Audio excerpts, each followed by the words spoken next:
نحمده ونستعينه ونصلي على رسوله الكريم وعلى آله وصحابه أجمعين. فقد قال الله تعالى في كلامه المجيد والفرقانه الحميد: أعوذ بالله من الشيطان الرجيم. بسم الله الرحمن الرحيم. إن الله وملائكته يصلون على النبي يا أيها الذين آمنوا صلوا عليه وسلموا تسليما। লাকাদ কানা লাকুম ফি রাসূলিল্লাহি উসওয়াতুন হাসানাহ। সম্মানিত দর্শক শ্রোতা, সবাইকে অনেক অনেক মোবারকবাদ। সর্বপ্রথম মহান রব্বুল আলামিনের দরবারে লাখ কোটি শুকরিয়া আদায় করি যে রব্বুল আলামিন আমাদেরকে সৃষ্টি করেছেন এবং সম্ভ্রান্ত মুসলিম পরিবারের মধ্যে আমাদেরকে জন্মগ্রহণ করার তৌফিক দিয়েছেন। সেজন্য রব্বুল আলামিনের দরবারে লাখ কোটি শুকরিয়া জ্ঞাপন করি। সাথে সাথে তার হাবিবে করিম রাসূল পাক সাল্লাল্লাহু আলাইহি সাল্লামের প্রতি লাখ কোটি দুরূদ আর সালাম প্রেরণ করে। যিনি আমাদের পথের দিশারি, যিনি আমাদের আলোর দিশারি, যিনি আমাদেরকে পথ দেখিয়েছেন, যিনি আমাদেরকে কোরআনের তালিম দিয়ে গেছেন। আমরা মুসলমান যারা আছি, আমরা কাকে আদর্শ হিসাবে গ্রহণ করব, সেই ব্যাপারে আল্লাহ রাব্বুল আলামিন নিজেই বলে দিয়েছেন, লাকাদ কানা লাকুম ফি রাসূলিল্লাহি উসওয়াতুন হাসানাহ। তোমাদের জন্য রাসূল পাক সাল্লাল্লাহু আলাইহি সাল্লামের আদর্শই হচ্ছে সর্বোত্তম আদর্শ।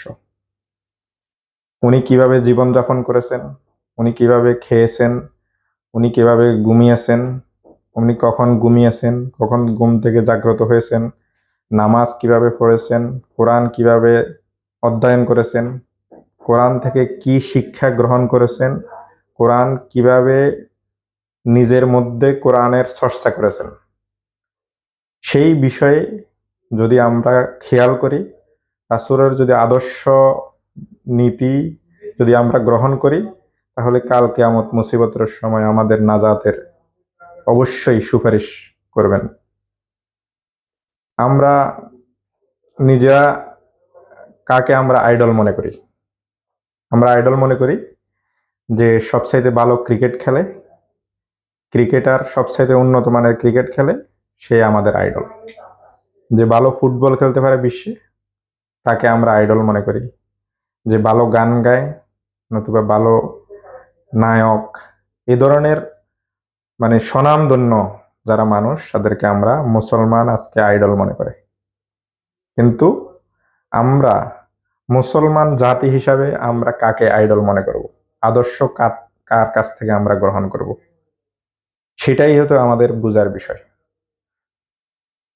আমরা মুসলমানের ঘরে জন্মগ্রহণ করেছি ঠিকই, কিন্তু আমাদের কালচার, আমাদের যে জীবন ব্যবস্থা, আমরা ঘুমানো, আমাদের জীবনের যে যাবতীয় কাজ, সকাল থেকে রাত পর্যন্ত, ঘুম থেকে জাগা এবং ঘুমানো পর্যন্ত যে যাবতীয় কাজ আমরা করি, তার মধ্যে আমরা ইসলামের কোনো চিহ্ন রাখতেছি কিনা, এই বিষয়ে অকিফল কিনা, এগুলি পুঙ্খানুপুঙ্খানুভাবে আমাদের জীবনকে চর্চার মধ্যে নিয়ে আসতে হবে। যদি আমরা পরকালের নাজাতের চিন্তা করি, আমরা যদি দুনিয়াবি ক্ষণস্থায়ী জীবনের এই সুখ শান্তি বিলাসিতা, এই জীবনের যে আমাদের মধ্যে যেভাবে আমরা চলতেছি, আমরা কাল মুসিবতের সময় যখন কিয়ামতের ময়দানে বিচারের সম্মুখীন হব, সেই সময়ে আমরা কি জবাব দেব আল্লাহর কাছে, এই বিষয়গুলো যদি কোনো আমাদের জানা থাকতো, আমরা যদি জানার চেষ্টা করতাম, আমরা যদি সেই অনুযায়ী আমল করতাম, যে অনুযায়ী আমল করলে পরে আল্লাহর হাবিবের যে সুপারিশ প্রাপ্ত হওয়া যায়, উম্মত হওয়া যায়, সেই রকম করলে পরে আমরা সেইভাবে জীবন যাপন করতে গেছি না, আমরা নিজেদেরকে প্রশ্ন করতে পারি।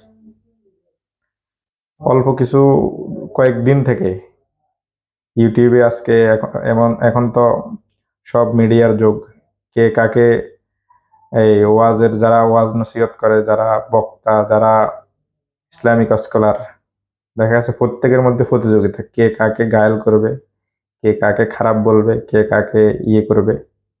ইল্লা মাশাআল্লাহ অনেক বক্তা আছে যিনারা সমালোচনা করেন না, খুব কম সমালোচনা করেন, কোরআন এবং হাদিস দিয়ে মানুষকে বোঝানোর চেষ্টা করেন, আমাদের মতো সাধারণ মানুষকে বোঝানোর চেষ্টা করে কোরআন এবং হাদিসের মাধ্যমে।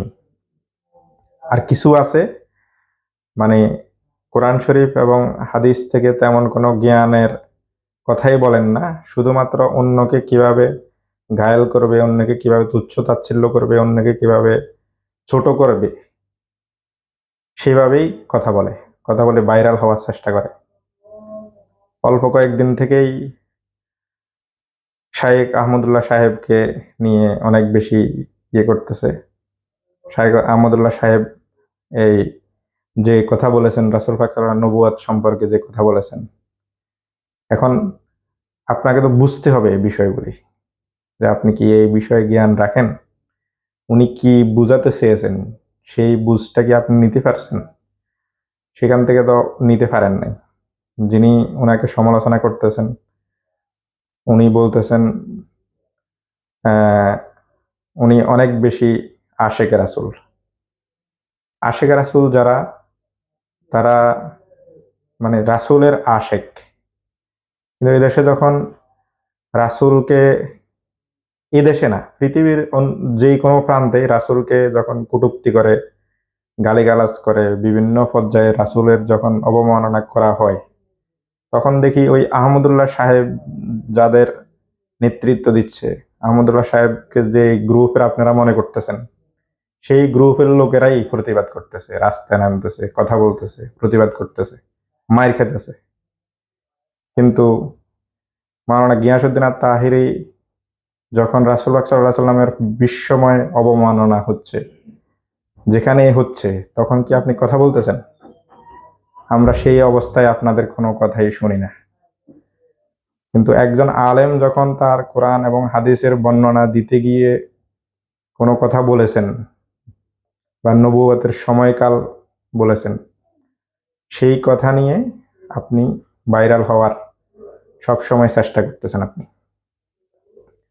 যাই হোক, আমরা কোনো আলেমের কোনো বিরুদ্ধেই বা কোনো আলেমের পক্ষে বা বিপক্ষে কোনো কথাই বলতে চাই না। আমরা কথা বলতে চাই, আমরা সাধারণ মানুষ, আমরা ইসলামের যে জীবন ব্যবস্থা, এই ব্যবস্থার উপরে আমাদের দেশের যে ৯৬% মুসলমান আমরা দাবি করি, আমরা কি এই জীবন ব্যবস্থার মধ্যে আছি কি নাই, আমরা কি আমাদের ৫ ওয়াক্ত নামাজকে আমরা সংরক্ষণ করতেছি, আমরা কি পরিপূর্ণভাবে যাকাত দিচ্ছি, আমরা কি রোজার হক পালন করতেছি, আমরা কি হজের যে আমাদের উপরে ফরজ করা হয়েছে সেটা কি আমরা পালন করতেছি, আমাদের উপরে আমাদের যে মিসকিনের যে হক দেওয়ার কথা আমাদের, সেটা কি আমরা পালন করতেছি?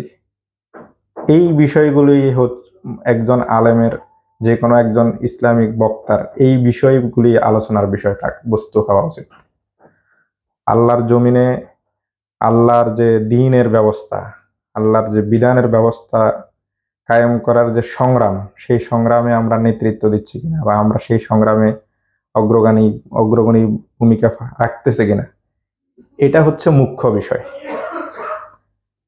কিন্তু আমরা ছোটখাটো বিষয় নিয়ে মতামত দিয়ে, ছোটখাটো বিষয় নিয়ে ইসলামকে মানুষের কাছে হাসি ঠাট্টার পাত্র করে নিচ্ছি। ছোটখাটো বিষয়ে নামাজের মধ্যে কি ফরজ নামাজের পরে মুনাজাত হবে কিনা, ভিতরের নামাজ কিভাবে আমরা আদায় করব, কিভাবে আমরা তারাবির নামাজ পড়ব, কয় রাকাত পড়ব, অতিরিক্ত যে কোনো বিষয় নিয়েই আমরা শুধু মেতে আছি। ইসলামের যে বুনিয়াদী বিষয়, যে মৌলিক বিষয়, যে বিষয়গুলি নিয়ে ইসলাম গুরুত্বপূর্ণ ভূমিকা রাখতে হবে, প্রত্যেক মানুষকেই দায়িত্ব দেওয়া হয়েছে, প্রত্যেক মানুষের উপরেই আল্লাহ খলিফা হিসাবে প্রেরণ করেছেন। ওয়াইজ ক্বালা রাব্বুকা লিল মালাইকাতি ইন্নী জাইলুন ফিল আরদি খলিফা। আল্লাহ যখন আল্লাহর ফেরেশতাগণকে যখন বলেছে যে আমি দুনিয়াতে খলিফা প্রেরণ করতে চাই, তো তখন ফেরেশতারা প্রতিবাদ করেছে যে এরা দুনিয়াতে এসে কামড়াকামড়ি করে মারামারি করবে, এটা করবে সেটা করবে, বিভিন্ন পর্যায়ে তারা করবে। কিন্তু আল্লাহ রাব্বুল আলামিন বলেছেন ক্বালা ইন্নী আ'লামু মা লা তা'লামুন, আমি যা জানি তোমরা তা জানো না। তাহলে মানুষকে যে সৃষ্টি করা হয়েছে, সৃষ্টির মূল উদ্দেশ্য, কেন আমাকে আপনাকে সৃষ্টি করা হয়েছে, এই বিষয়ে আমাদেরকে কথা বুঝতে হবে। আমাদেরকে সৃষ্টির রহস্যটা কি সেটা বুঝতে হবে। আল্লাহ রাব্বুল আলামিন কেন পৃথিবীতে মানুষ সৃষ্টি করেছে, মানুষ পাঠিয়েছে, এই বিষয়ে আমাদেরকে জ্ঞান অর্জন করতে হবে। আমরা শুধু দুনিয়াতে এসেছি, মা বাবা আমাদের মুসলমান ছিলেন, দাদা দাদি মুসলমান ছিলেন, ওই সিস্টেমের মধ্যে আমরা দুনিয়াতে এসে গেছি। কিন্তু আমরা নিজেরাই পরিপূর্ণ মুসলমান হইতেছি কিনা বা মুসলমান থাকতেছি কিনা, মুসলমান রূপে আমাদের কার্যকলাপ করতেছি কিনা, সেই বিষয়ে আমাদের কোনো কোনো কর্ণপাত নাই। আমরা হরহামেশাই সীমা লঙ্ঘন করতেছি। আমরা আমাদের উপরে যে অর্পিত দায়িত্ব সেটা পালন করতেছি না। আল্লাহ রাব্বুল আলামিন আমাদেরকে তৌফিক দান করুক, যেন আমরা আমাদের জীবনকে রাসূলের আদর্শ এবং কোরআনের রঙে রাঙিয়ে দিতে পারি। কোরআন আমাদেরকে যেভাবে দিক নির্দেশনা দিয়েছেন, সেইভাবে রাসূল পাক সাল্লাল্লাহু আলাইহি ওয়াসাল্লামের আদর্শ মোতাবেক আমরা যেন দুনিয়াতে জীবনযাপন করতে পারি এবং আমরা এই এমনভাবে আমরা মৃত্যুবরণ করি যেন আমরা দুনিয়াতে সারা জীবন বেঁচে থাকতে পারি, আর এমনভাবে আমরা আখিরাতের জন্য কাজ করব যেন আগামীকাল আমার মৃত্যু হবে। আমাদের প্রতিনিয়তই সর্বক্ষণিক আমাদের প্রচেষ্টাই থাকতে হবে আল্লাহ এবং তার রাসূল যেভাবে খুশি হবে সেভাবেই আমাদের নিজেদেরকে অর্পিত করতে হবে। নিজেদের সন্তান সন্ততি, নিজেদের স্ত্রী, পরিবারবর্গজন সবাইকে আল্লাহর এবং দ্বীনের পথে সবসময় যেন আমরা একনিষ্ঠভাবে চলতে পারি, আমরা যেন ইহদিনাস সিরাতাল মুস্তাকিমের উপরে দায়েম এবং কায়েম থাকতে পারি, সেই তৌফিক যেন আল্লাহ আমাদেরকে দান করেন। ওমা তৌফিক ইল্লা বিল্লাহ। আসসালামু আলাইকুম ওয়া রাহমাতুল্লাহি ওয়া বারাকাতুহু।